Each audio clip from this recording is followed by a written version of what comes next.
Let's speak about more of this with one of the Democrats on the House Judiciary Committee, the site of tomorrow's impeachment hearing, Congresswoman Karen Bass from California. Congresswoman, we appreciate you taking the time this morning.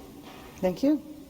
So we're about a month into the formal impeachment process here, and if you look at the polling, public support for impeaching and removing the president from office did not budge an inch from before and after those public hearings. If we put the numbers up there, it was 50% before the public hearings, it's 50% after.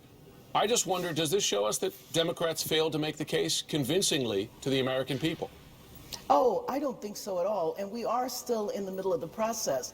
However, 50% of the people feel that the president should not just be impeached, but removed. That is a profound number. You know, if you look back to the Clinton impeachment, that it never got above 30% of the American public. So the fact that we are starting with 50%, I think is huge. I think well, it's to be tremendous... To be fair, and I do take your point, but to be fair, during the Clinton impeachment, some members of the opposing party changed sides. You had Democrats vote along with the majority of Republicans to impeach, yes. Even for some of the articles of impeachment, and based at least on public statements, this, if it does come to a vote in the House, is going to be a purely party line vote. You may very well, as you did on the first vote, laying out the ground rules for the impeachment inquiry, lose some Democrats. How concerning is that to you?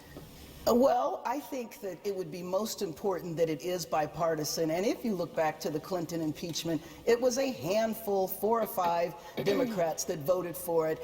If we had a few Republicans, I think that that would be a very powerful situation. And I just think it's sad because they do know that this is a serious problem. They know that, which is why they only argue about process. They can't argue about content. Several of them, as you know, even came forward and said they don't think what the president did was right. And then he blasted them. So they are left with nothing but to defend him. And I think that it doesn't look very good for them because they know the facts are there. The facts are very, very loud. And for them to just focus on process, I think is really pathetic.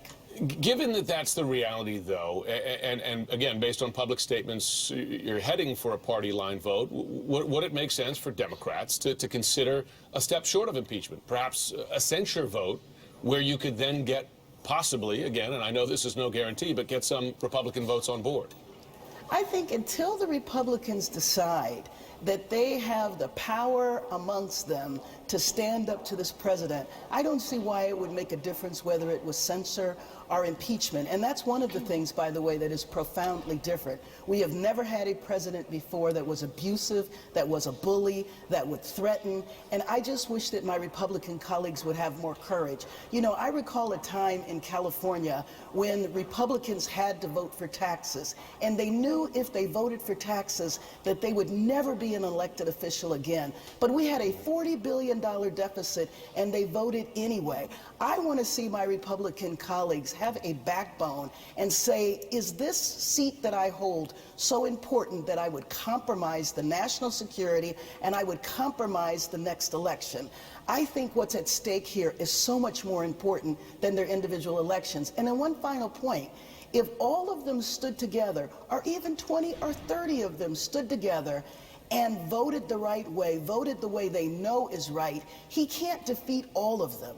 So I think at the end of the day, you have to make a decision in your conscience. What's more important, my individual seat or the health of our election process? Question before I let you go. After this impeachment process is over, as you know, it is not high. Impeachment is not high on the list of concerns of American voters. Polling shows that consistently, health care, etc. Name one piece of legislation that you believe that Democrats should focus on and perhaps work with Republicans on to get passed after the inquiry is over. Well, I mean, I can tell you several, but if you want one, lowering the price of prescription drugs, that is an issue in everyone's district, and Republicans should work with us on that. You know that we have passed over 200 pieces of legislation, so the question should really be asked to McConnell. Why won't he even look at some of the legislation that was passed here in the House? And some of it has been bipartisan.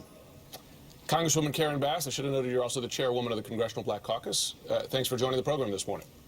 Thanks for having me on.